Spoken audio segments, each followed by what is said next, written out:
panahon ng mataas na presyo ng bilihin at lumalalang hamon sa kalikasan, isang inspiradong hakbang ang isinagawa sa isang military camp sa Rizal sa pangunguna ng Philippine Army at ng Tarlac Heritage Foundation.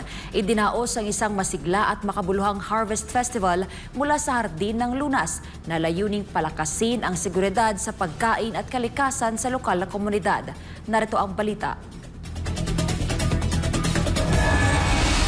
Sa saliw ng tugtugin at tradisyonal na sayaw, inani ang bunga ng pagtutulungan.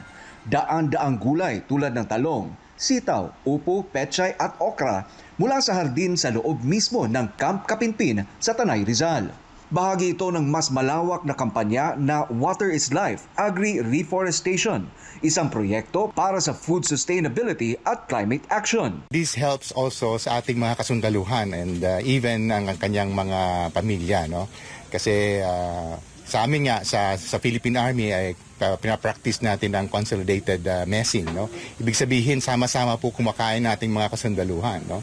And ito pong Hardin ng Lunas, itong mga produkto, especially itong mga gulay, no, ay ginagamit po natin para sa pagkain, no? Healthy diet ng ating mga kasundaluhan. Ibinahagi rin ni Balaoro na layunin nilang i-replicate ang proyekto sa mga kampo sa Quezon at Bicol, kung saan may mga nakadeploy na batalyon ng 2nd Infantry Division. Para sa Tarlac Heritage Foundation, layunin itong gawing inclusive ang proyekto, kung saan kasama sa benepisyaryo ang mga dependent ng sundalo, Citizen Armed Force Geographical Unit o CAFGU, mga lokal na magsasaka at maging ang mga dating rebelde. Lahat ng nagtatrabaho sa Hardin ng Lunas, libre ang harvest for personal consumption.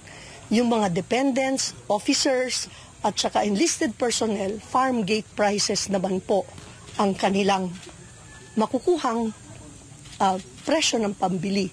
Pero higit sa lahat, yung mga nagtatrabaho dito, libre ang harvest para sa sariling consumption.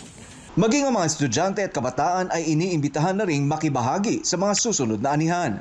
Parte ito ng kampanyang pang-edukasyon ng kampo para hikayatin ang kabataan sa pangangalaga ng kalikasan. At para mapalawak pa ang epekto ng kanilang advokasya, inilunsad din ng Tarlac Heritage Foundation ang Gift of a Tree web app, isang digital na paraan para makilahok sa pagtatanim ng puno kahit nasaan ka man sa mundo. Sa pamamagitan ng app, maaaring mag-donate at pumili ng lokasyon kung saan nais itanim ang iyong puno. May kumpirmasyon sa email at maaari mo ring sundan ang paglago ng itinanim mong puno. Bisitahin lamang ang Gift of Tree web app, isang makabagong paraan para itanim ang pag-asa para sa kinabukasan. Para sa Diyos at sa Pilipinas kung mahal, Troy Gomez nag-uulat, SMNI News.